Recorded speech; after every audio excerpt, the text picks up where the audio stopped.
राम राम। आप देख रहे हैं प्रदेश का सबसे भरोसेमंद news channel India news Haryana और मैं हूं आपके साथ आयुष। तो कल देश की राजनीति के लिए बेहद अहम दिन होने वाला है और 5 राज्यों में हुए विधानसभा चुनाव के नतीजे कल घोषित होने वाले हैं। इसके साथ ही यह तय होगा कि किस राज्य में किस पार्टी की सरकार बनने वाली है। अब इन चुनावों को लेकर के जहां राजनीतिक दलों में उत्साह और हलचल तेज है, तो वहीं जनता की निगाहें नतीजे पर टिकी हुई हैं। चुनाव परिणाम से पहले नेताओं के बयानबाजियों के दौर लगातार जारी हैं। हरियाणा बीजेपी के प्रदेश अध्यक्ष मोहनलाल बड़ोली ने पूरे विश्वास के साथ कहा है कि 5 राज्यों में भारतीय जनता पार्टी का शानदार प्रदर्शन होगा और हर जगह पर कमल खिलेगा। उनका यह कहना है कि जनता ने बीजेपी की नीतियों और कामकाज पर भरोसा जताया है और इसका असर अब नतीजों में साफ दिखेगा। वहीं केंद्रीय मंत्री मनोहर लाल ने भी एग्जिट पोल के आधार पर अपनी जीत का दावा किया और उन्होंने कहा कि जिस तरह से एग्जिट पोल सामने आए हैं, उसी तरह के नतीजे भी हमें देखने को मिलेंगे। उन्होंने हल्के अंदाज में यह भी कहा कि नतीजे आने के बाद मिठाई जरूर बांटी जाएगी। अब इससे साफ है कि बीजेपी के खेमे में काफी आत्मविश्वास नजर आ रहा है। हालांकि राजनीति में आखिरी फैसला हमेशा जनता का होता है और कई बार एग्जिट पोल के अनुमान भी गलत साबित हुए हैं। ऐसे में विपक्षी दल भी अभी पूरी उम्मीद के साथ नतीजों का इंतजार कर रहे हैं। कांग्रेस और अन्य क्षेत्रीय पार्टियां भी यह दावा कर रही हैं कि जनता बदलाव चाहती है और इस बार परिणाम चौंकाने वाले हो सकते हैं। तो आज इसी विषय पर हम आज की बड़ी बहस करेंगे, लेकिन उसके पहला सवाल यह है कि 5 राज्यों में आखिर किसका राज होगा और कल किसके सिर सजेगा ताज। सियासी बेला कल क्या होगा खेला, कल नतीजे का दिन, दावे अपने अपने, क्या बीजेपी रचने जा रही है इतिहास, आज इस पर चर्चा करेंगे। देखिए, पहली बात तो है कि अभी जो फर्जी वोटें काटी गई हैं, उन फर्जी वोटिंग के कटने के बाद भी जो असली जो एक्चुअल वोटर था उसको दर्ज किया गया और वो एक्चुअल वोटर हमेशा वोट करने के लिए आता ही है। फर्जी वोट में कुछ आते हैं, कुछ नहीं भी आते हैं। तो वोटर लिस्ट की शुद्धि का काम जो चल रहा है, वो सराहनीय काम जो भारत सरकार यानी जो चुनाव आयोग ने कराया है, मैं समझता हूँ उसका एक बहुत बड़ा असर है।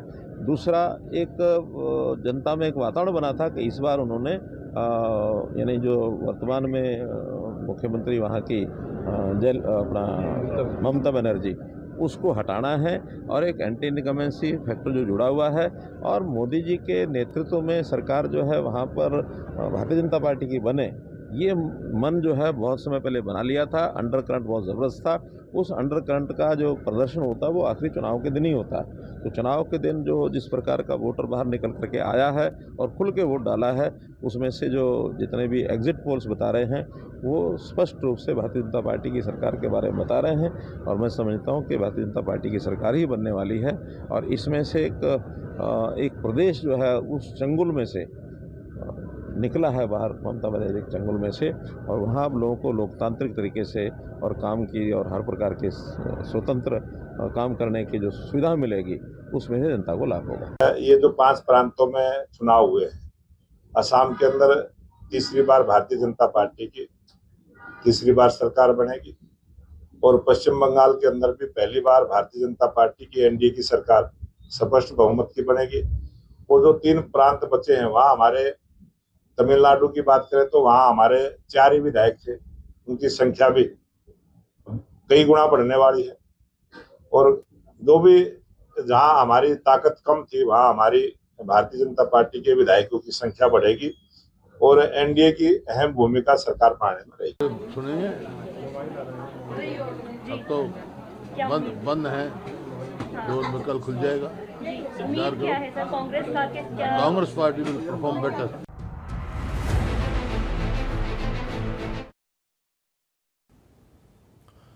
तो कल का दिन नतीजों का दिन है और सभी की निगाहें कल के चुनाव परिणामों पर टिकी हुई हैं। लेकिन उसके पहले आप देख रहे हैं कि अभी भी जो राजनीतिक बयानबाजियां हैं वो सभी पार्टियों की तरफ से की जा रही हैं और सब अपनी अपनी जीत के दावे कर रहे हैं। एग्जिट पोल में जो अनुमान आए हैं, अब वो क्या एग्जैक्ट पोल में भी तब्दील होते हैं, ये एक बड़ा प्रश्न है, क्योंकि एग्जिट पोल कभी कभी आपने देखा है कि गलत भी साबित होते हैं और इसलिए विपक्षी खेमे का ये मानना है कि अभी भी इंतजार उनको चुनावी नतीजों का और परिणाम का है और परिणाम का ही इंतजार सभी कर रहे हैं। लेकिन जीत का आकलन लोग अपने आधार पर भी करते हैं, पार्टियां अपने आधार पर भी इसका असेसमेंट करते हैं और उस आधार पर भी आप देख रहे हैं कि लोग अपनी अपनी जीत की बातों को भी कह रहे हैं, दावे भी कर रहे हैं।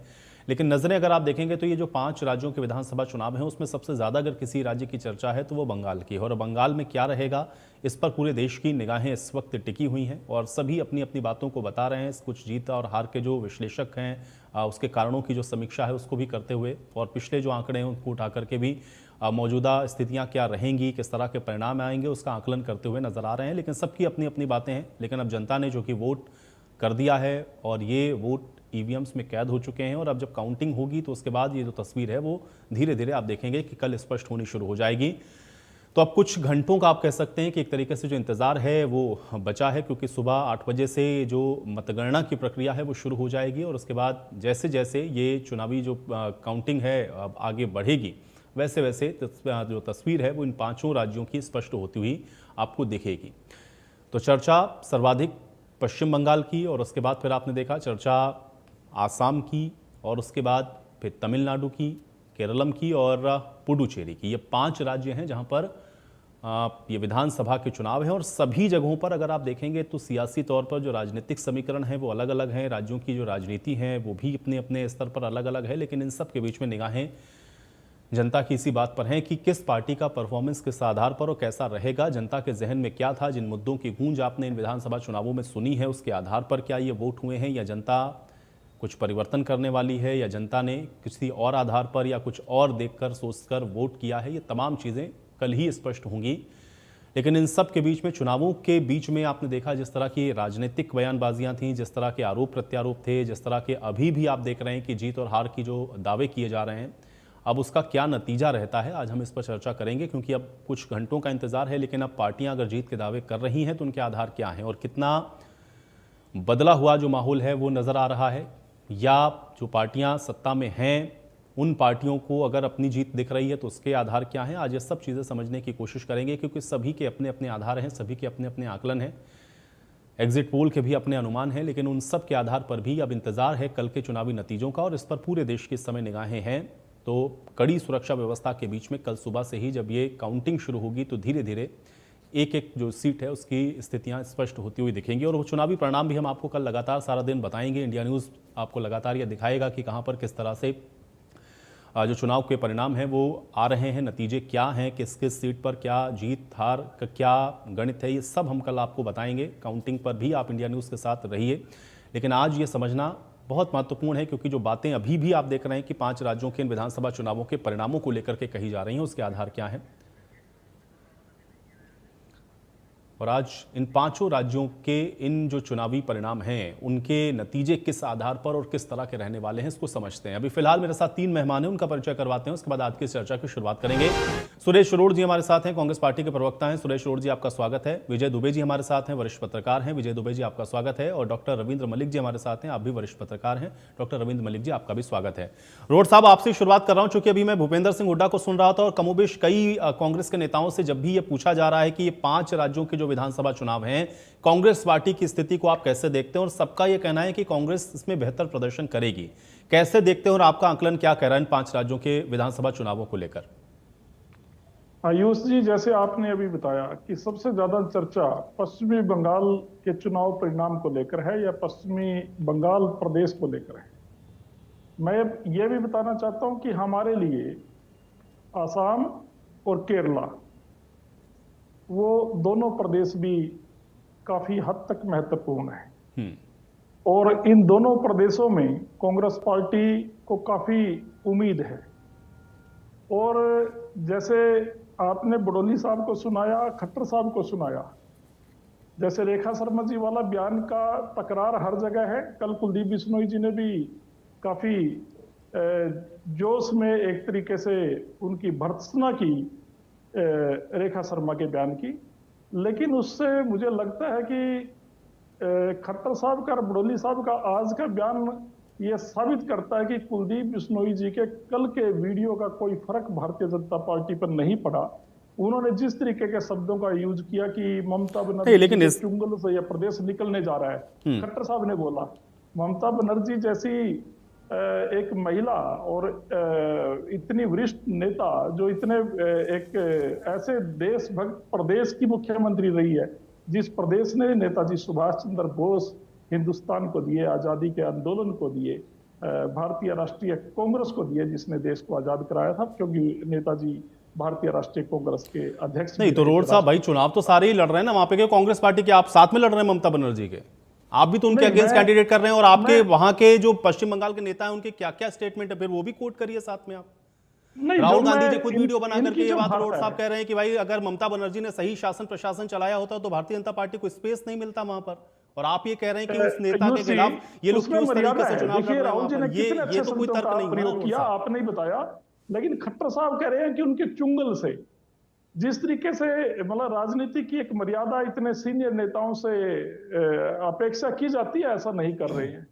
लेकिन मैं आपको, मेरी आवाज सुन पा रहे हैं? जी जी जी हाँ, मैं आपको यह भी बताना चाहता हूं कि जैसे चर्चा ये आपने बड़ी सार्थक बात इस आप शुरू की इस चर्चा में आप लेकर आए कि किस पहलू के ऊपर कोई भी पार्टी अपना जनाधार वहां पर ये शो करती है कि हम जीतेंगे। मुद्दा क्या था? मैं ये बताना चाहता हूं कि हरियाणा और महाराष्ट्र के चुनाव के बाद पूरे हिंदुस्तान की राजनीति में एक बदलाव जरूर आया है, और ये बदलाव ये है, शुरुआत इस बदलाव की राहुल गांधी जी की भारत जोड़ो यात्रा से हुई थी, और 5 नवंबर को इंदिरा भवन दिल्ली में कांग्रेस मुख्यालय में राहुल जी ने जो प्रेस कॉन्फ्रेंस करके पूरे हिंदुस्तान की जनता के सामने तथ्य रखे थे कि किस तरीके से वोट चोरी की जा रही है। अरे वोट चोरी वाला मुद्दा तो उसके बाद बिहार के चुनाव में भी नहीं चला ना रोड साहब। आपकी बिहार इकाई के जो कांग्रेस के बड़े नेता हैं उन्होंने खुद कहा कि ये कोई मुद्दा नहीं रोड साहब, और आज आप ये कह रहे हैं कि उस मुद्दे का जो असर है या इस मुद्दे पर ये चुनाव, उस मुद्दे को बिहार की जनता ने भी नकार दिया। इतना बड़ा आपने यात्रा निकाली बिहार के अंदर, और वहां के नेता, कांग्रेस पार्टी के नेता कह रहे थे कि कोई मुद्दा नहीं है। देखिए, मैं आपकी बात को बड़ी करता हूं, नंबर्स में पीछे रह सकते होंगे, नंबर्स में तो हम हरियाणा में भी इन्होंने पीछे छोड़ दिए, जहां पर आपका चैनल भी और खुद आयुष जी आपने भी कहा होगा, मुझे ध्यान तो नहीं है कि हरियाणा में कांग्रेस सरकार बनाएगी। लेकिन ये लोकतंत्र की हत्या है। मैं इसको इस तरीके से समझाना चाहता हूं 1 मिनट में। पंजाब में 117 में से इनके 2 विधायक थे, और वोट प्रतिशत बनता था भारतीय जनता पार्टी का 6% समथिंग। अब जनप्रतिनिधियों की वोट राज्यसभा के जैसे सदस्यों के द्वारा होती है, राज्यसभा के चुनाव में होती है, वहां पर क्या हुआ? वहां पर इन्होंने 7 में से 6 सांसद अपने ले लिए। कितना प्रतिशत बढ़ गया? 85% 6, यानी 85-86% हो गया। जो 6% था, 80% की बढ़ोतरी भारतीय जनता पार्टी ने अभी कर ली। तो बताइए, हरियाणा में जो आम आदमी पार्टी का वोट बैंक था, वो कांग्रेस पार्टी और भारतीय जनता पार्टी के जीत और हार के अंतर के बराबर था पॉइंट्स में। 39% हमें, 39% समथिंग बीजेपी है, और इतना ही यानी आधा पॉइंट के लगभग आम आदमी पार्टी का था। तो जो ये तरीके अपनाती है भारतीय जनता पार्टी, ये तो केरल, अभी आपने खुद ही कहा ना, आपने अपने ओपनिंग स्टेटमेंट में कहा कि आप केरल और आसाम में आश्वस्त हैं, वहां पर लोकतंत्र की हत्या नहीं होगी। नहीं, वहां पर चुनाव आयोग भी सही काम कर रहा है, ज्ञानेश कुमार जी भी सही काम कर रहे हैं, वहां पर सारी जो मशीनरी है वो सही तरीके से काम कर रही है। दिक्कत केवल वेस्ट बंगाल में थी, या हरियाणा में है, या महाराष्ट्र में हुई, या बिहार में हुई? नहीं, मैं तो बेबाक तरीके से कहता हूं कि आसाम में और केरला में हम मजबूत स्थिति पे हैं, लेकिन वोट चोरी तो आप मजबूत की जगह भी कर सकते हो और कमजोर जगह भी कर सकते हो। दावा किया, अभी आप कह रहे हैं, और एग्जिट पोल भी दिखा रहे हैं, वो आपके पक्ष में ही है। के ऊपर सवाल उठाया है कि और आप तमिलनाडु को भी भूल जा रहे हैं, वहां पर भी डीएमके को दिखा रहे हैं, वहां भी आप अलायंस में हैं। तो उन सब जगहों पर कम से कम ज्ञानेश कुमार सही काम कर रहे हैं, ये तो कहेंगे ना आप? नहीं, ज्ञानेश कुमार जी एक आदमी का, देखिए आयुष जी, एक कहावत है हरियाणा में कि भाव बदलते हैं, स्वभाव नहीं बदलते। जिसका स्वभाव चोरी करने का वो कभी नहीं मानेगा। आप उसको तो वहां कैसे, अगर वहां जीतेंगे तो फिर चोरी होगा, हम ये मान के चलें? फिर कैसे? नहीं, उसका उदाहरण ये है, वो आपके साथ मिलकर के उन्होंने आपका साथ दिया, मैं ये मानूं रोड साहब? फिर मैं समझ गया, आपका सवाल समझ गया, मैं उसको भी क्लियर करता हूं। 2019 में दीपेंद्र हुड्डा जी को 5,000 वोटों से हराया था 19 में। 24 में रोहतक की जनता ने ऐसा जोटा मारा, ठोक के 4 लाख से जिता दिया। कर लो ना वोट चोरी। वोट चोरी का इस बात से कोई संबंध नहीं कि यहां हुई और वहां क्यों नहीं हुई। वोट चोरी तो मुख्यमंत्री खट्टर साहब के एक ओएसडी के घर हुई थी, मैंने पहले भी बताई थी ये नहीं, तो बात। वोट चोरी का संबंध केवल इसी बात से होगा कि जब भारतीय जनता पार्टी जीतेगी तो आप ये मान लेंगे कि मशीनरी का गलत इस्तेमाल, और अगर आप जीत जाएंगे तो सही हुआ। फेयर इनफ ये है कि कांग्रेस पार्टी अगर जीतती है तो सब सही है। हम ऐसा नहीं ये कब तक तय होगा भाई? ये कहते हैं आज भी, कि जहां जहां जीतते चले जाए भाई। ममता बनर्जी पिछले 15 साल से वेस्ट बंगाल के अंदर मुख्यमंत्री हैं और 2014 से भारतीय जनता पार्टी केंद्र में है। कैसे जीत रही हैं वो बार बार? वहां पर कोई मशीनरी का इस्तेमाल नहीं हुआ।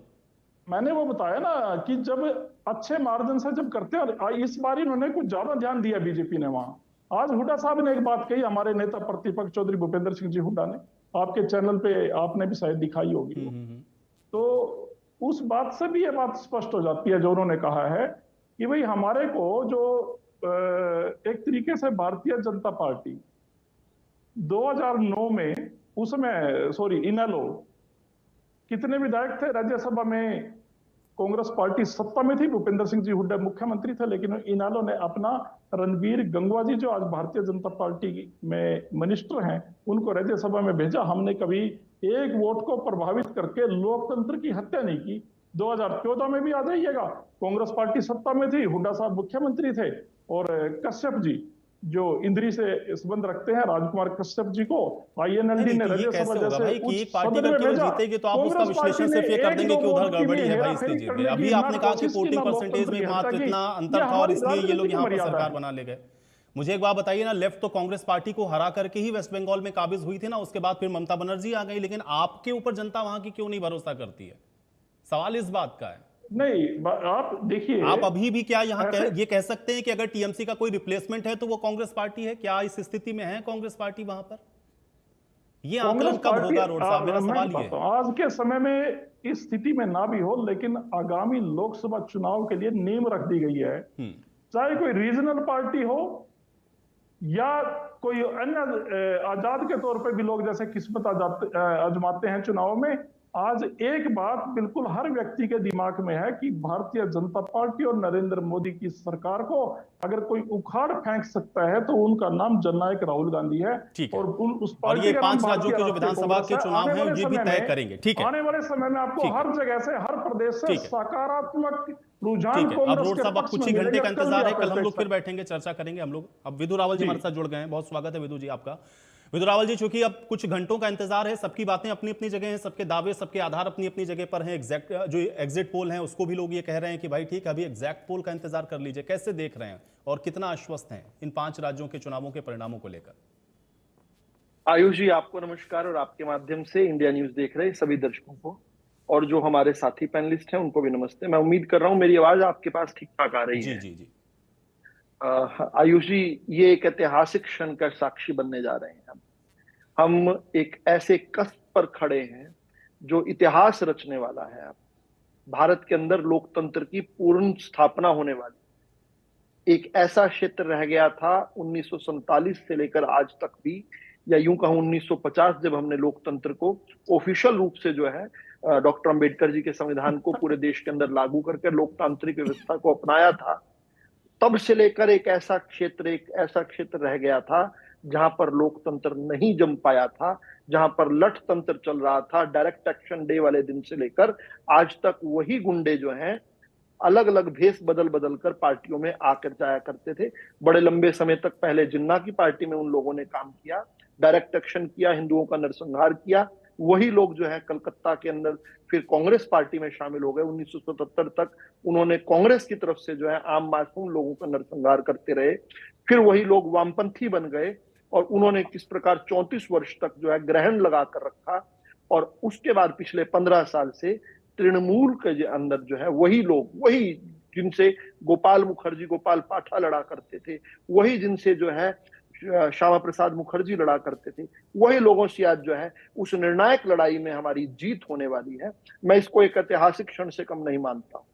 ठीक है, ये 5 राज्यों का लेकिन अगर आप ये कह रहे हैं कि वहां पे सब कुछ नरसंहार होता रहा या पिछली पार्टियां जो चेहरा बदल बदल कर करती रही, तो भाई उन्हीं की पार्टी से आए सबसे बड़े चेहरे पश्चिम बंगाल के अंदर आपके ही पास हैं। अब शुभेंदु अधिकारी कहां से आए? नहीं। और आप अचानक रातों-रात कैसे बदल गए? अचानक से राष्ट्रवादी कैसे हो गए टीएमसी से आते ही आपकी पार्टी? आप मिस कर गए मेरा पॉइंट। ये मेरा पॉइंट है उन गुंडों को लेकर जिन्होंने जिन्ना के कहने पर 16 अगस्त 1946 को बंगाल को दहलाने के लिए और भारत का विभाजन करने की पटकथा लिखी। वही गुंडे जिनको बाद में कांग्रेस ने मुस्लिम लीग से अपने यहाँ इंपोर्ट कर लिया था, वही गुंडे जो है कांग्रेस का राज चलाया करते थे। वही गुंडे जो है बाद में जाकर तृणमूल के अंदर चले गए, उससे पहले वामपंथी बन गए। मैं उन गुंडों की बात कर रहा हूं। लोगों का हृदय परिवर्तन होगा। कुछ लोग जो है अभी बहुत पिछले चुनाव में एक जो है एक समूह जो है बहुत चर्चा में रहा, भद्र पुरुष, और कहा कि भद्र पुरुषों ने तृणमूल को वोट दे दिया। लेकिन मैं उनकी बात, हाँ भद्र लोग बोलते थे, भद्र लोग उन्होंने वोट दे दिया। लेकिन अब जो है ये हृदय परिवर्तनों की बात नहीं कर रहा हूं। ये तो राज्य दर राज्य होगा।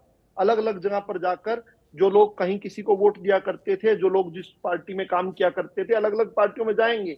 लेकिन मैं उस गुंडा तंत्र की बात करता हूं जो कि बंगाल के अंदर बंगालियों को वोट देने से रोकता था।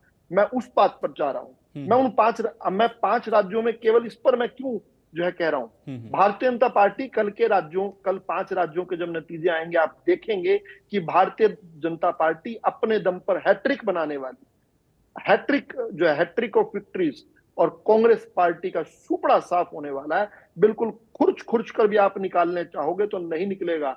आपने 2 राज्यों का जिक्र किया था, मैं दोनों राज्यों पर भी, केरलम पर भी आ जाता हूं। कांग्रेस के प्रवक्ता उसको अब भी केरल ही कह रहे थे। केरलम में भी जो है कांग्रेस पार्टी नहीं जीतने वाली है। मुस्लिम लीग का साथ भी ले लिया, उसके बाद भी जो है यूडीएफ बहुत बुरी तरह हारेगी। आप देखना कल, और आप देखना किस प्रकार जो है डीएमके को भी जो है खींच कर पीछे धकेल देगी कांग्रेस पार्टी, और कल डीएमके भी एक शर्मनाक हार लेकर आएगी। और उसका कारण जो है यही है। और बल्कि चुनाव के दौरान आप देखिए, चुनाव के दौरान डीएमके समझ गई। राहुल गांधी को पहले तो तमिलनाडु में आने नहीं दिया, और जब तमिलनाडु में राहुल गांधी आए तो साफ मना कर दिया कि हमारे मंच पर ना आ जाना, तुम पनौती हो, तुम जो है चुनाव हरवाने की एक मशीन हो। और राहुल गांधी के साथ कोई मंच जो है डीएमके के नेताओं ने शेयर नहीं किया। और फिर राहुल गांधी को आधे दिन के अंदर ही अपना सारा तमिलनाडु का चुनाव प्रचार जो है समेटना पड़ा। वो तमिलनाडु जिसमें वो राहुल गांधी कहते थे people love me here in Tamil Nadu, उस तमिलनाडु से केवल आधे दिन के प्रचार किया उस राहुल गांधी जी ने। और फिर जाकर अंडमान में जाकर वो ग्रेट निकोबार आइलैंड के खिलाफ जो है अपने प्रचार में, दुष्प्रचार में जुट गए। चीन के अपना जो उनका गुलामी है पूरी करने लगे। नहीं, लेकिन विदुर रावल जी, मुझे 2021 याद आता है, और क्योंकि सबसे ज्यादा चर्चा वेस्ट बंगाल की, भाई 21 में भी तो आप लोग यही कह रहे थे, एग्जिट पोल भी कमोबेश ऐसा ही अनुमान लगा रहे थे, लेकिन तस्वीर बिल्कुल उससे उलट हो गई। और इस बार ये जो आत्मविश्वास है उसका क्या आधार है, और क्यों लग रहा है कि नहीं इस बार वो करेंगे आप? ऐसा क्यों? आयुष जी, आपको 2021 याद आता है, मुझे 1756 याद आता है। सिराजुद्दौला की फौज खड़ी थी सामने, और सामने जो है रॉबर्ट क्लाइव की फौज जो है अंग्रेजों की फौज खड़ी थी। उस समय पूरे तौर पर जो है हिंदू सेना जो वहां पर, हिंदू लोग जो थे वहां पर, भद्र लोग जो थे वहां पर, वो कह रहे थे कि इस सिराजुद्दौला से हमें मुक्ति दिलाओ। और वो मुक्ति हुई थी, लेकिन वो मुक्ति अधूरी रह गई थी।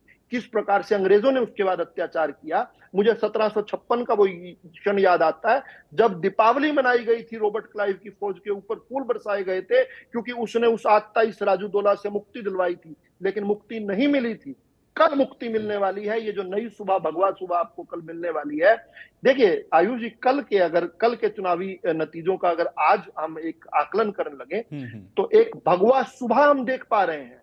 असम से शुरू होती हुई, जो पूर्व से शुरू होती है असम में, बंगाल तक जाते हुए, और फिर तमिलनाडु से होते हुए पश्चिम के, दक्षिण के तट जो है पुडुचेरी और केरल तक पहुंचती हुई एक भगवा सुबह हम देख पा रहे हैं। इस सुनहरी सुबह को आप आज कैद कर लीजिए। मैं कहता हूं इसको संजो के रख लीजिए। ये एक ऐतिहासिक क्षण के आप और हम साक्षी होने वाले हैं। लोकतंत्र की स्थापना होने वाली है। नहीं, विदुर जी देखिए, अब ये तो मैं भी उम्मीद कर रहा हूं, और कल आप मुझे लगता है चर्चा में रहेंगे हमारे साथ, जहां तक मेरा अनुमान है। तो हम लोग फिर इसको देखेंगे कि कल परिणाम क्या कहते हैं। अब मैं विजय जी का रुख करता हूं। विजय जी, राजनीतिक बातें यहाँ पे हो रही, पार्टियां अपने अपने आधार पर आकलन कर रही, जैसा मैं पहले भी कह रहा था, भाई पार्टियों का अपना अपना कुछ इनपुट्स है, वो उनके अपने आधार हैं। आप कैसे देख रहे हैं पूरे चुनाव को इन 5 राज्यों के, और स्पेशली कम से कम असम या वेस्ट बंगाल पर तो नजर होगी आपकी, क्या कह रहा है आपका अनुमान? और ये जो एग्जिट पोल हैं या जो लोगों के हम लोग रिएक्शंस देख रहे हैं, क्या दिख रहा है अभी आपको? जी नहीं आयुष जी, देखिए बहुत सारी चीजें जो एग्जिट पोल कह रहा है, अगर हम उसी के आंकड़ों की ओर गौर करें तो निश्चित तौर पे आसाम में बीजेपी की रिपीटिशन की बात एग्जिट पोल बता रहे हैं। और चुनावी गणित अगर हम एग्जिट पोल के आधार पे देखें तो निश्चित तौर पे उनके बीजेपी की सरकार के रिपीटिशन भगवा पहले ही लहरा चुका है। विदुर रावल जी कह रहे हैं कि अभी लहराना बाकी है, लेकिन वो पहले से उन्होंने झंडा गाड़ रखा है वहां पे। और इसकी काफी संभावना है, क्योंकि जो रणनीति कांग्रेस और बीजेपी या एनडीए कह लो वहां के लिए, तो वो रणनीति कहीं ना कहीं एक प्रकार से असम में बीजेपी की गठजोड़ वाली जो राजनीति है वो उसमें सफल हुए हैं, क्योंकि उन्होंने उस वोट बैंक को अपने साथ सिक्योर रखा है। और ये माना जा रहा है कि भाई पिछली सरकार जो थी उसका एक रिपीटिशन असम में हो सकता है। और जहां तक बात वेस्ट बंगाल की है, तो वेस्ट बंगाल में कई तरीके के दावे किए जा रहे हैं। दावे बीजेपी के पक्ष में भी आंकड़े एग्जिट पोल के कुछ दिखा रहे हैं, लेकिन कुछ ऐसे भी एग्जिट पोल हैं जो कि ममता बनर्जी की रिपीटिशन दिखा रहे हैं। तो थोड़ा जो एग्जिट पोल है इसमें ये आंकड़े या एग्जिट पोल के आंकड़े, जिसे आप अभी चर्चा भी कर रहे थे, इसके पहले के भी चुनाव में इस प्रकार के एग्जिट पोल्स बंगाल में खासतौर पे दिखाए जा चुके हैं। लेकिन जो 21 का चुनाव था उसमें ममता बनर्जी की सरकार का रिपीटिशन हुआ था। और बंगाल के बारे में एक तथ्य है, ऐतिहासिक तथ्य है, जिसको कि हमें भूलना नहीं चाहिए। बंगाल के लोगों ने अगर वामपंथ को समर्थन दिया तो 34-35 साल लगातार वामपंथ वहां पे हावी रहा। पूरी तरह से वो एक अच्छा खासा जो है लंबा ब्लॉक रहा है, जिसमें कि वेस्ट बंगाल को पूरी तरह से पसंद आया वामपंथ। और वामपंथ हटा तो ममता बनर्जी की टीएमसी ने जब वो किया, या इसके पहले कहें कि कांग्रेस की भी इसके वामपंथ के पहले जो सरकारें रही हैं उनमें भी एक लंबे समय तक जो विरासत है बंगाल की उसको सौंप दिया उन्होंने एक बार, तो उसके हाथ से तुरंत वो छीनते नहीं है। न जाने क्यों वो ये नहीं होता जैसे कि हमारे हिंदी हार्टलैंड की एक ट्रेंड है कि अगर मान लीजिए कांग्रेस की सरकार है मध्य प्रदेश में या राजस्थान में, तो अगली सरकार जरूरी नहीं कि कांग्रेस की रिपीट हो, तो होता है कि दूसरी अपोजिशन की सरकार वहां रिपीट हो जाती है। ये एक आम ट्रेंड जो देखा गया है, चाहे उत्तराखंड की बात कर रहे हैं, लेकिन उत्तराखंड में इस बार रिपीटिशन हुआ है बीजेपी का। मेरा ये जो बंगाल की जो धरती है उसमें कुछ चीजें बड़ी ही स्पष्ट है। वामपंथ अगर रहा तो उसे लंबा शासन किया वहां पे। बहन जो ममता दीदी है उन्होंने भी 15 साल 3 टर्म का शासन किया है। तो ये कम समय नहीं होता है किसी भी पार्टी को, किसी भी स्टेट को रूल करने का। जहां तक बात दूसरे राज्यों की है, डीएमके की बात अभी आप कर रहे थे और कांग्रेस के गठजोड़ की बात कर रहे थे, तो ये ट्रेंड दिखा रहे हैं कि डीएमके का रिपीटिशन होने जा रहा है वहां पे। और जो पार्टियां हैं वो लीड नहीं ले पा रही हैं अभी वहां पे। ठीक, अगर केरला की भी बात कर ले हम, तो केरला में यूडीएफ और एलडीएफ में इस बार पलटा हो रहा है मामला, और कहा यह जा रहा है कि यूडीएफ इस बार लीड करेगा वहां पे। अब देखना यह होगा कि यूडीएफ फुल मेजोरिटी के साथ आ पाती है या वहां भी हंग की स्थिति पैदा होती है। ये सब संभावनाएं ये जो एग्जिट पोल आए हैं वो ये बता रहे हैं। विजय जी, आप भी मतलब आपकी बातों का लबोलुआब ये है कि आप ये कह रहे हैं कि हमको एग्जैक्ट पोल पर भरोसा करना चाहिए, हम लोग काउंटिंग का इंतजार कर लेते हैं। डॉक्टर रविंद्र मलिक जी, आप कैसे देख रहे हैं और आपका जो विश्लेषण है वो क्या कहता है? क्योंकि सारी बातें हो ही गई और लगभग जो एग्जिट पोल हैं वो भी कुछ इशारा इस ओर भी कर रहे हैं कि कुछ परिवर्तन भी हो सकते हैं, कहीं कहीं पर कुछ ऐसी बातें भी कही गई एग्जिट पोल में कि कुछ चौंकाने वाले परिणाम भी हो सकते हैं। ओवरऑल आपका जो एक्सपीरियंस है वो क्या कह रहा है इन चुनावी नतीजों को लेकर? देखिए, जो 5 राज्यों में चुनाव जिनके नतीजे कल आएंगे उनमें सबसे अहम है और सबको पता भी पश्चिम बंगाल है, जहां पर जो भाजपा है 1950 से लेकर अब तक सरकार नहीं बना पाई अपने दम पर। और हालांकि पिछला जो चुनाव था उसमें 77 सीटें जीत पाई, संगठन मजबूत किया, लेकिन 15 साल से जो लगातार ममता बनर्जी वहां सीएम है उनको रोक पाने में सफल नहीं रही है। और हालांकि अब जो बीजेपी लगातार कह रही है कि हम टक्कर देने की स्थिति में है और सरकार बनाएंगे, क्योंकि अब जो एग्जिट पोल में दिखाया गया, ज्यादातर में दिखाया गया है कि भाजपा वहां सरकार बनाने की स्थिति में नजर आ रही है। लेकिन अब चूंकि जो आपने कहा और अन्य साथियों ने कहा, सही नतीजे तो कल ही पता लगेंगे।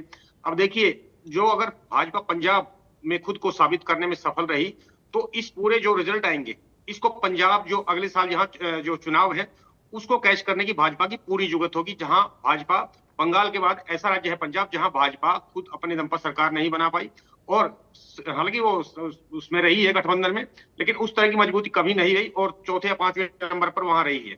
तो अब ये दोनों राज्य एक तरह से चुनाव जुड़ा हुआ है पूरा। और इसके अलावा देखिए तमिलनाडु जो में जो चुनाव है, आप पूरा जो दक्षिणी हरियाणा है, आप सिर्फ कर्नाटक को जो एक अपवाद है उसको छोड़ दे तो भाजपा पूरे दक्षिणी हरियाणा में एक तरह से उतनी मजबूत स्थिति में नहीं रही है। अब दक्षिण देखिए मैं भारत। आपको अब तमिलनाडु की बात, जी आवाज आ रही है आपको? जी जी, दक्षिण भारत। जी, दक्षिणी भारत में आप कर्नाटक को छोड़ दीजिए, एक अपवाद है, बाकी राज्यों में भाजपा की स्थिति उतनी मजबूत नहीं रही है। हालांकि कुछ बदलाव किए हैं संगठन में और थोड़ी मजबूती हुई है, लेकिन सरकार बनाने की स्थिति वहां फिलहाल तक नहीं बना पाई, क्योंकि अब दावा किया जा रहा है एआईडीएमके के साथ जिस तरह गठबंधन है, हालांकि वहां पर जो एग्जिट पोल में कांग्रेस को ज्यादा मजबूत दिखाया गया डीएमके के साथ, ऊपर से जो विजयन जो अभिनेता है वो भी उधर मैदान में, उनकी भी सीट ठीक ठाक बताई जा रही है, वो एक किंग मेकर की भूमिका में हो सकते हैं। और आप देखिए, अब जो इसके अलावा बात करें जो ये आपका बंगाल और जो मैंने बताया पंजाब का, ये सबसे अहम पहलू है। इसको लेकर निरंतर जो भाजपा पूरी तरह से इस पूरे चुनाव को जो जिन ताकत झोंक दी पंजाब को जोड़कर, इससे देखना चाहिए।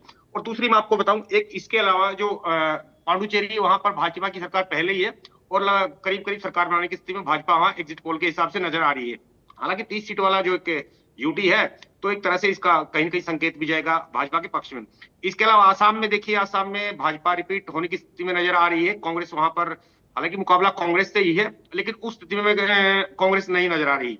अब में सारा जो लब्बो-लुआब है, जो सारा चुनाव जो है, भाजपा का पूरा फोकस एक तरह से पश्चिम बंगाल पर टिका है, जहां पर चुनाव में मुख्य रूप से मैं बताऊं, एक तो सरकार मुद्दा रहा, जिसमें जो वोट घटे हैं, और जहां ममता बनर्जी ने लगातार कहा कि जो मुस्लिम वोट है 25 से 30% है, जानबूझकर उसके वोट कम किए गए, एक तो ये अहम मुद्दा रहा। इसके अलावा आप देखिए, जो बंगाल में जो भाजपा का चेहरा है शुवेंदु अधिकारी, एक तरह से उन पर भी एक ठप्पा दल बदल का है, वो टीएमसी में थे खुद, तो अगर ममता बनर्जी से तुलना करें तो वो इतना मजबूत चेहरा नहीं है। तो कई फैक्टर है उसमें जो भाजपा को लगातार जो परेशान भी किया जिन मुद्दों पर, लेकिन अब भाजपा ने पिछले बार की तुलना में खुद को थोड़ा सा मजबूत किया है। और हालांकि पिछली दफा लोकसभा चुनाव में भाजपा उतनी मजबूत स्थिति में नजर नहीं आई और टीएमसी से कम ही सीट मिली है। अब ये देखना बड़ा अहम होगा कि जो कल के जो चुनावी नतीजे हैं, अगर भाजपा पश्चिम बंगाल कारण जीतने में सफल रही, तो मैं आपको बताऊं वाजिब सी बात होगी कि पंजाब में भी भाजपा इस पूरे चुनाव को कैच करने की पूरी कोशिश करेगी। और जिस तरह से हरियाणा के मुख्यमंत्री आप देखिए लगातार आज भी और कल 2 दिन से रविंद्र जी, लगातार दोनों ही कंडीशन देखनी पड़ेंगी ना। अगर जीतती है तो आप तो कह रहे हैं कि इसका भाई पंजाब या और जाहिर बात है जो पार्टी जीतेगी वो उसको कैश भी कराएगी, अगले अगले चुनाव में बताएगी कि भाई जनता हम पर भरोसा कर रही है। लेकिन अगर परिणाम इसके विपरीत होते हैं तो राष्ट्रीय राजनीति में इसका क्या फिर असर होगा और उसको कैसे देखते हैं? इसका असर ये होगा, देखिए मैं बताऊं, अगर भाजपा यहाँ पर असफल रही तो आप ये मानिए पूरी तरह से पंजाब के मामले में नेगेटिव जाएगा। और अगर तमिलनाडु में भी यही स्थिति रही तो एक तरह से जो दक्षिणी हरियाणा है, वो पूरे जो 4-5 राज्य हैं कर्नाटक के अलावा, और ममता बनर्जी की मजबूत होती हुई छवि क्या कांग्रेस पार्टी को मुश्किल में नहीं डालेगी राष्ट्रीय राजनीति में? क्या करें आप? राष्ट्रीय राजनीति में कांग्रेस के लिए मुश्किल नहीं पैदा होगी ममता बनर्जी का और मजबूत होना? देखिए, नहीं, मैं आपको बताऊं, अब अगर ममता बनर्जी चुनाव हार गई तो एक तरह से पूरे विपक्ष के लिए बड़ा झटका होगा, क्योंकि आप एक दो राज्य हैं जहां पर विपक्ष टिका हुआ है, पंजाब हो गया और पश्चिम बंगाल। अगर यहां से अगर ममता बनर्जी हार गई तो कांग्रेस के लिए बड़ा झटका होगा, क्योंकि फिर भी ममता बनर्जी के साथ कांग्रेस, थोड़ा बहुत इनके वैचारिक समानताएं हैं, आप साथ में आ सकते हैं आगे भविष्य में। लेकिन भाजपा के साथ तो अगर भाजपा जीतती है तो कांग्रेस के लिए तो एक दूसरोपन से कम साबित नहीं होगा। और दूसरा, जो वहां के लोग हैं उनको ममता बनर्जी के बदले में दूसरे पक्ष की तलाश करनी होगी, और फिलहाल कांग्रेस उस स्थिति में नजर नहीं आ रही है। जो आपने कहा कि अगर ममता बनर्जी वहां से जीत जाती, बेशक कांग्रेस नहीं जीत पा रही, लेकिन फिर भी उतना बड़ा नुकसान नहीं होगा जितना भाजपा के जीतने की स्थिति में होगा। तो इस लिहाज से कांग्रेस भी इसमें कोशिश कर रही है कि किसी तरह से ममता बनर्जी ही जीते। कोशिश क्या, उसमें जो वोटिंग है उसके ऊपर जो नतीजे हैं कल आएंगे उसके आधार पर पता लगेगा। बाकी अन्य राज्यों में भी ठीक है रविंद्र जी, मुझे तो नहीं लगता कि कांग्रेस ये सोच रही होगी कि वो जीते, क्योंकि राहुल गांधी तो बड़ा ओपनली ये बात कह ही चुके हैं। बाकी अब उनकी क्या स्ट्रेटेजी है वो तो कांग्रेस ही बताए।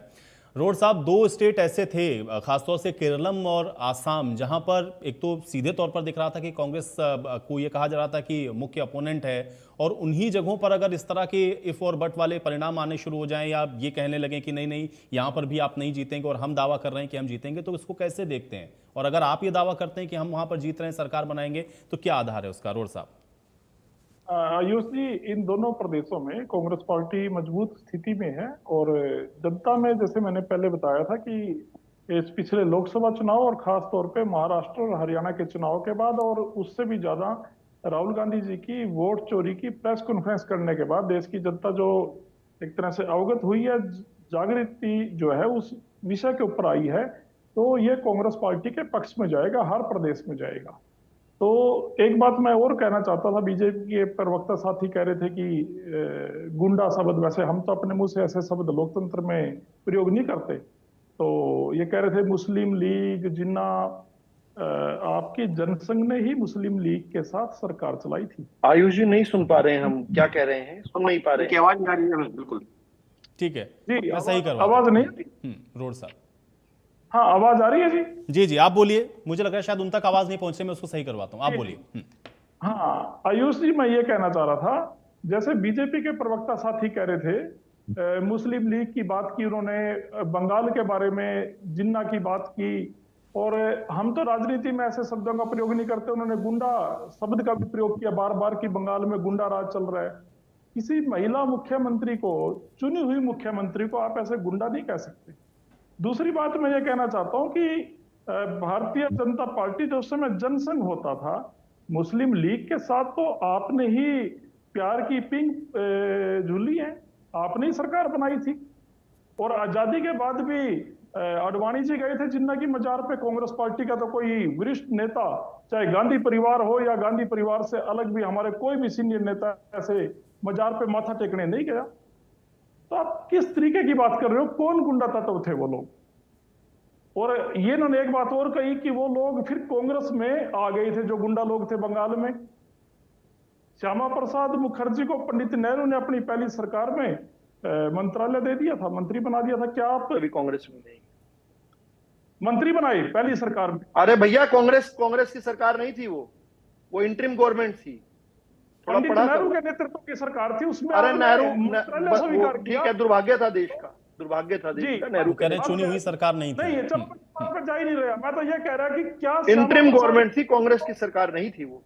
डॉक्टर अंबेडकर कभी कांग्रेस में नहीं गए, वो भी मंत्री थे। डॉक्टर मुखर्जी कभी कांग्रेस में नहीं गए, वो भी मंत्री थे। और दोनों ही जो है पूरा कार्यकाल नहीं कर पाए, दोनों को जो है इस्तीफा देना पड़ा था। ठीक है रोड साहब। ये देखिए, जनसंघ के और मुस्लिम लीग के उस गठजोड़ को भी नहीं मानने को तैयार। अरे भैया, जनसंघ 1951 में बनी है, मुस्लिम लीग ने 1947 में भारत का विभाजन कर लिया था। थोड़ा पढ़ा करो भैया, पढ़ा करो थोड़ा सा। जनसंघ अक्टूबर 1951 में बनी है और देश का विभाजन 1947 में हो गया था। और इस मुस्लिम लीग के साथ तो आप इस बार गठबंधन में केरल में चुनाव लड़ रहे हो। पढ़ा करो थोड़ा भैया, पढ़ा करो। गठबंधन बना रखा है पिछले 20 साल से उसी मुस्लिम लीग के साथ केरल के अंदर, यूडीएफ। ठीक है रोड साहब, एक बात और कही कह रहे हैं कि तमिलनाडु में भी जो डीएमके है उनके साथ आपकी एक भी चुनावी जनसभा नहीं हुई, राहुल गांधी ने कोई मंच शेयर नहीं किया। नहीं, ये नहीं दिया, भगा दिया गया। ये ऐसी बात नहीं है। राहुल जी पूरे हिंदुस्तान में, वो तो भारत जोड़ो यात्रा में पूरे हिंदुस्तान को कश्मीर से कन्याकुमारी तक पैदल नाप चुके हैं। बड़ा गुमान था ये सड़क तुझे अपने लंबा होने का, राहुल गांधी के हौसलों ने तुझे पैदल नाप दिया। ये क्या रीस करेंगे? ये तो पुलवामा कांड हुआ तब भी ये तो कहीं पिकनिक बना रहे थे। नहीं नहीं रोड साहब, भाई यहाँ चुनाव की बात हो रही ना। आप गठबंधन में हैं, अलायंस के अगर आप पार्टनर हैं, जैसे आप बिहार गए तो आप तो आरजेडी के साथ मंच शेयर कर रहे थे, लेकिन वही चीज डीएमके के साथ क्यों नहीं? हाँ जी, डीएमके के साथ मंच क्यों नहीं शेयर हो रहा है? आरजेडी के साथ तो आपने मंच शेयर किया, आपने तो पूरी यात्रा निकाली बिहार में, और अपने सहयोगी के साथ मंच पर आप नजर नहीं आए, ऐसा क्यों हुआ? नहीं देखिए आयुष जी, जो हमारा प्रदेश का नेतृत्व है, जिस तरीके का तालमेल है, राहुल गांधी एक राष्ट्रीय नेता हैं, जननायक हैं। जो प्रदेश का नेतृत्व चुनावी सभा में आए, जो हमारे प्रदेश अध्यक्ष और नेता प्रतिपक्ष ने उस समय फैसला किया, उन जिलों में आगे। ऐसे तो मैं कहने लगूं जो मेरे कुंडरी हल्के में नहीं आए राहुल गांधी जी, ये कोई बात? अरे आधा दिन का प्रचार किया। अरे ये नहीं रोड साहब, ये बात नहीं हुई ना। मैं कह रहा हूं कि गठबंधन के साथ जब आप चुनाव लड़ते हैं तो फिर आप जो नेता होते हैं, जो बड़े नेता हैं, अब वहां पर तो मंच कम से कम साथ में शेयर किया जाता है ना। एक तो चुनावी जनसभा होती कम से कम जिसमें राहुल गांधी और स्टालिन साथ में नजर आते, लेकिन वो तो दिखा नहीं वहां पर। मैंने वही बात की, जो हमारी प्रदेश की कांग्रेस की इकाई है, जो भारतीय राष्ट्रीय कांग्रेस उस प्रदेश में है, तो वो नेतृत्व तय करता है कि हमारे बड़े नेता कहां आए, कहां बोले और कहां चुनाव प्रचार करें। ये हाईकमान डिसाइड नहीं करता, क्योंकि बारीकियां प्रदेश नेतृत्व का है। और हमारे यहाँ पर संघीय ढांचे को महत्व सरकारों में भी दिया गया और पार्टी में भी दिया गया। हमारे यहाँ कोई ये नहीं है कि कहीं भी चले जाओ आप और पीछे पीछे खड़े हो जाएंगे जाके कैमरे ले लेके। चलिए ऐसा सुरेश नहीं रोड होता जी, एक सवाल मैं पूछ रहा हूं आपसे, 5 राज्यों में ईमानदारी के साथ बताइएगा, कल मैं आपको फिर पकड़ूंगा नहीं तो। बताइए कहां कहां सरकार बनाएगी कांग्रेस पार्टी? देखिए, हमें आसाम और केरला 2 जगह आप सरकार बना रहे हैं, आप ये दावा कर रहे बनाने की पूरी उम्मीद है। और दूसरे प्रदेशों में भी हम एक अच्छी स्थिति में उभर कर सामने आएंगे। हमारा वोट बैंक भी बढ़ेगा और हमारे सदस्य जो हैं विधानसभाओं में वो भी बढ़ेगा। आप देखना, कल आपके चैनल पर जरूर बैठेंगे। आसाम और केरलम, 2 बातें आपने कही हैं, ठीक है। विदु रावल जी।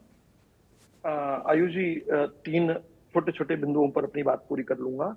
पहला तो आपने जो आखिरी सवाल कांग्रेस के बारे में पूछा था, तो उसी में बता दूं, जो सबसे पहले कांग्रेस मुक्त हो गया था वो राज्य तमिलनाडु। उसको उस समय मद्रास कहा करते थे, तमिलनाडु तो बाद में उसका नाम रखा गया।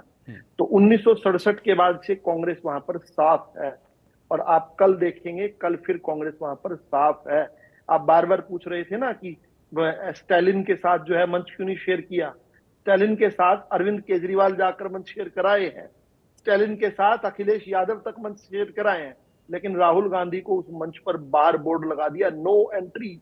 क्योंकि सब समझते हैं कि राहुल गांधी के आने का मतलब सुपड़ा साफ, और सुपड़ा तो उनके आए बगैर भी तेजस्वी भी कराए शेयर, तेजस्वी यादव भी गए थे। तेजस्वी यादव तक भी हुआ है, लेकिन राहुल गांधी नहीं, बीच में नहीं। सुरेश रोड जी बात कहने दीजिए, सुरेश रोड जी। चलिए रोड साहब, नहीं ठीक बात है, राहुल गांधी अब ठीक है, आपकी अपनी स्ट्रेटेजी हो सकती है, ठीक है। हाँ, ये मास्टर स्ट्रोक है असल में, ये स्ट्रेटेजी नहीं, इसको मास्टर स्ट्रोक कहते हैं। राहुल गांधी को मंच से दूर रखना एक मास्टर स्ट्रोक है। राहुल गांधी मंच पर चढ़ते हैं और जो भी ये जनजुन क्या बता रहे थे मुझे पता नहीं, और कांग्रेस पार्टी का सुपड़ा साफ हो जाता है। ये देश भर का फिनोमिना है, ये पैन इंडिया फिनोमिना है। दूसरा प्रदेश है वेस्ट बंगाल। आजादी से लेकर लगातार 30 साल तक, 1947 से लेकर 1977 तक लगातार कांग्रेस ने वहां पर सरकार रखी, और जब गई तो 0 विधायक हैं उनके कांग्रेस के। अभी जो आउटगोइंग विधानसभा है, 0 विधायक उसी वेस्ट बंगाल के अंदर। तीसरा राज्य है असम, जहां आखिरी बार कांग्रेस ने सत्ता में रहते हुए दोबारा सत्ता बनाई थी 2011 में। उसके बाद कोई ऐसा प्रदेश पूरे देश में नहीं आया जहां पर सत्ता में रहते हुए कांग्रेस जनता के बीच में गई और उनको वापस जो है समर्थन में वोट मिला हो अच्छा काम करने के लिए। कोई ऐसा राज्य 2011 के बाद नहीं रहा। वहां पर भी जो है आप देखिएगा किस प्रकार से सुपड़ा साफ, खेड़े का पेड़ा बनता हुआ सारे हिंदुस्तान ने देखा है, और ये पेड़े खाते हुए जो है कल आपको दिखेंगे। चौथा राज्य है केरलम, जहां से राहुल गांधी जी ने अमेठी से भागने के बाद जो है जो स्थान चुना था, उस अमेठी से भागकर जहां पर उनको शरण मिली थी, उस राज्य केरलम में भी आप फिर से देखेंगे कि जो इनका गठबंधन है यूडीएफ का, वो गठबंधन बुरी तरह हारेगा, और उसका बड़ा कारण जो है राहुल गांधी और कांग्रेस पार्टी की नकारात्मक राजनीति है। मेरा दूसरा बिंदु है कि किस प्रकार से कल जो है जो इरेडिकेशन ऑफ सनातन धर्म की बात करने वाले जो है स्टालिन का कल जो है पतन होने वाला है। जो जय श्री राम के नारे से उज्ज्वलित हो जाया करती थी, और पश्चिम बंगाल के अंदर उस ममता बानो का जो है पतन होता आप देखेंगे। और जिस प्रकार से असम को जो है, असम में घुसपैठ कर उसको भारत से तोड़ने के जो षड्यंत्र कांग्रेस ने रचे हुए थे, उस असम के अंदर भी जो है आप हिंदुत्व के खिलाफ चलने वाली फोर्सों का और पाकिस्तान से इंपोर्ट करके लाए हुए लोगों का, जिन्होंने रिश्तेदारियां बनाई थी, मैं ये कहना चाहता हूं, गौरव गोगोई जी का नाम लेकर कहना चाहता हूं, ऐसे लोगों का आप पतन देखने वाले। और तीसरा और सबसे महत्वपूर्ण है, हम स्वप्न देखा करते थे कि किस प्रकार से देश के अंदर लोकतंत्र की स्थापना हो। कल देश के अंदर जो अंतिम जो स्थान रह गया था, जहां गुंडा तंत्र चलता था, जहां पर लोगों को वोट देने का अधिकार नहीं रह गया था, उस पश्चिम बंगाल से भी भारतीय जनता पार्टी ने अपना खून दिया है, अपना लहू दिया है, सैकड़ों कार्यकर्ताओं का बलिदान दिया है, और वहां पर भी जाकर लोकतंत्र की स्थापना की है। मैं बड़े गर्व के साथ आज ये बात कहता हूं, आंखों में आंसू है, भावुक हूं आज मैं, कि आज वहां पर भी जो है हमने बेशक अपना बलिदान देकर भी वहां पर लोकतंत्र स्थापित किया है। वो जहांगीर खान से लेकर हुमायूं कबीर तक और शाहजहां शेख से लेकर आरजी कर तक के अंदर जितने अन्याय हुए हैं ना, उस अन्याय के ऊपर जो है एक न्याय की जीत होने वाली है। ये जो सुबह मैं देख पा रहा हूं, मैं चित्रकार नहीं हूं, लेकिन अपने सामने जो चित्र देख रहा हूं, ये भगवा में ही सुबह के चित्र देख रहा हूं, याची देही याची डोला, इन आंखों से देख पा रहा हूं मैं देख पा रहा हूं कि किस प्रकार से विदुर रावल जी, फिर भी मैं यही भारत पूछूंगा माता कि की भाई ये आत्मविश्वास है या अति आत्मविश्वास? क्योंकि पिछली बार की भी एग्जिट पोल या वहां से जो ग्राउंड से जो मिल रहा था एक रिपोर्ट, उसके आधार पर तो यही लग रहा था कि शायद अब आप लोग वहां सत्ता में आ जाएंगे, लेकिन हुआ नहीं वैसा। तो ये आत्मविश्वास है या अति आत्मविश्वास है? आयुष जी, मैं पलट कर फिर वही उत्तर देता हूं। सिराजुद्दौला हार रहा था और वहां पर जो जनता थी उसको लग रहा था कि उनकी नई सुबह आएगी, उनके जीवन के अंदर बदलाव आएगा। नहीं आया। उसके जो है लगभग 200 साल बाद जो है अंग्रेज जा रहे थे, कलकत्ता छोड़कर जा रहे थे। लोगों को लग रहा था कि हिंदुस्तान आजाद हो गया, बंगाल भी आजाद हो जाएगा। बंगाल नहीं आजाद हो पाया। वामपंथियों से कांग्रेस से आजाद हुआ तो वामपंथियों के हाथ में चला गया, वामपंथियों से आजाद हुआ तो ममता के गुंडों के पास चला गया। मैं विश्वास की बात करता हूं, आप अति आत्मविश्वास की बात कर सकते हैं, मैं विश्वास की बात करता हूं। और विश्वास से सब चलती हैं।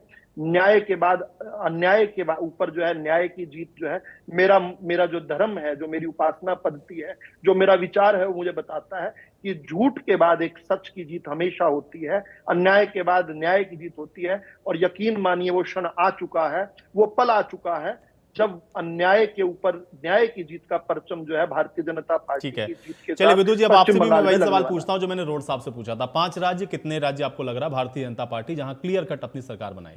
मैं रोड साहब का भी उत्तर मैं ही दे देता हूं और अपना उत्तर भी मैं ही दे देता हूं।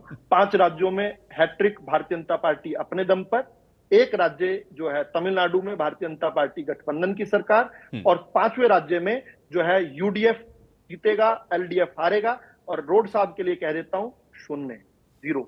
चलिए ठीक है, आप भी कल रहिएगा।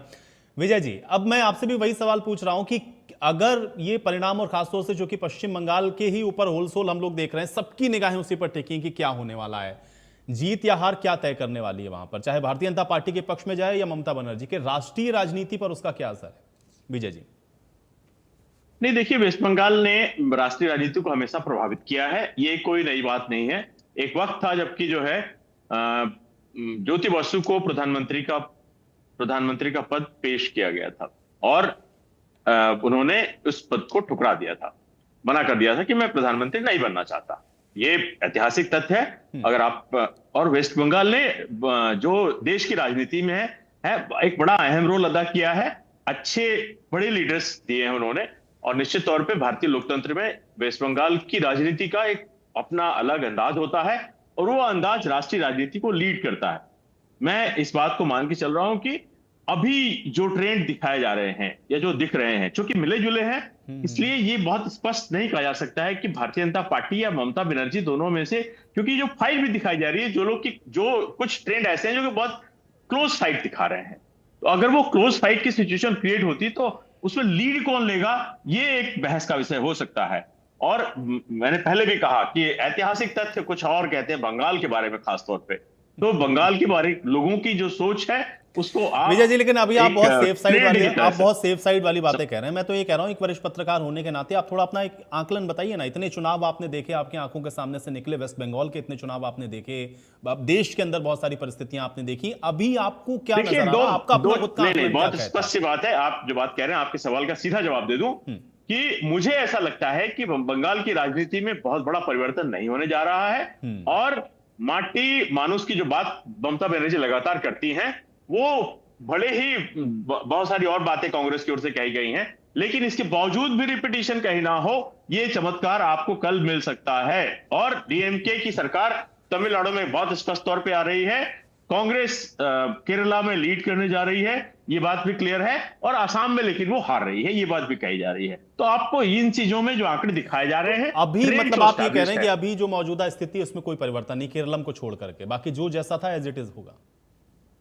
मतलब तमिलनाडु में डीएमके, यहाँ पर पांडुचेरी में भी जैसा है वैसा ही रहेगा। पांडिचेरी में बीजेपी की रिपीटिशन की बात कही जा रही है। लेट अस होप कि चीजें इसी प्रकार से आए जैसा ट्रेंड दिखाया जा रहा है, लेकिन बंगाल वाला ट्रेंड पलट भी सकता है। ये जो भगवा है, कहीं ऐसा ना हो कि पत्तियां फिर दोबारा खिल जाए वहां पे। ठीक है, चलिए रविंद्र जी, क्या आपका आंकलन कहता है? ठीक है, ये सारी बातें हो गई, ट्रेंड्स क्या कह रहा है, एग्जिट पोल क्या कह रहे हैं, लेकिन आपका अपना खुद का जो व्यक्तिगत आंकलन है वो क्या कहता है? देखिए, मेरा ये मानना है, स्पष्ट तौर पर बताऊं, बंगाल में परिवर्तन की संभावना कम नजर आ रही है। ममता बनर्जी ने जिस तरह से पुख्ता रणनीति पर काम किया, हालांकि भाजपा ने भी बराबर की टक्कर दी, लेकिन उतना बड़ा बदलाव फिलहाल नजर नहीं आ रहा, जैसा कि साथी पत्रकार ने बताया। हालांकि बीजेपी अपना दावा करेगी, बिल्कुल करेगी, वो एक राजनीतिक पार्टी है तो उसका बनता है। लेकिन फिलहाल मेरे को लग रहा है कि बंगाल में भाजपा की डगर अभी कठिन है और इंतजार करना पड़ सकता है। और कांग्रेस की बात करें तो कांग्रेस तो बिल्कुल खत्म है, और जो मैंने आपको पहले बताया, कांग्रेस ये चाहेगी कि भाजपा वहां ना जीते। दूसरी बात करूं, तमिलनाडु में और केरला में कांग्रेस फ्रंट पर नजर आ रही है, और पुडुचेरी में बता दें कि भाजपा वहां सरकार बनाने जा रही है। आसाम में भी मेरे को लग रहा है कि वहां पर भाजपा वहां सरकार रिपीट कर सकती है। तो ये तमाम पहलू रहेंगे, और इस पूरे परिदृश्य में बताऊं, अगर ये भाजपा वहां चुनाव जीत पाई, देखिए संभावना सब तरह की है, तो एक राष्ट्रीय राजनीति में भाजपा अलग शुरुआत कर पाएगी। और कांग्रेस निरंतर कमजोर हो रही है, और इसका भी एक तरह से ये मान के चलिए आप, कांग्रेस की जो आगे की राजनीति है राष्ट्रीय स्तर पर या राज्यों में बिल्कुल कठिन हो जाएगी। और बंगाल में अगर सरकार रिपीट नहीं हुई तो अलग से फिर आप ये देख लीजिए, उसमें जो पूरी राष्ट्रीय राजनीति है उसमें भी एक तरह से नया संकेत जाएगा, और भाजपा को एक नए सिरे से पूरा ये रणनीति इस पे तैयार करनी पड़ेगी। चलिए रविंद्र जी, आपकी इसी बात के साथ आज की चर्चा यहीं समाप्त करूंगा। आप सभी मेहमानों का बहुत शुक्रिया, आप सभी लोगों ने अपना समय निकाला, आज की इस चर्चा का आप लोग हिस्सा बने। तो कल है नतीजों का दिन, और इंडिया न्यूज आपको लगातार एक एक जो चुनाव परिणाम है वो भी दिखाएगा। और कल ये कोशिश होगी जानने की कि आज जो बातें कही जा रही हैं या इसके पहले जो तमाम आप देख रहे थे दावे किए जा रहे थे, उसमें असल सच्चाई कितनी है और जनता ने आखिर किस आधार पर इस बार वोट किया है। तो इंतजार करिए अब कुछ घंटों का, और देखना यह है कि कल के जो परिणाम है वो क्या कुछ कहते हैं। आज बड़ी बहस में मेरे साथ फिलहाल इतना ही।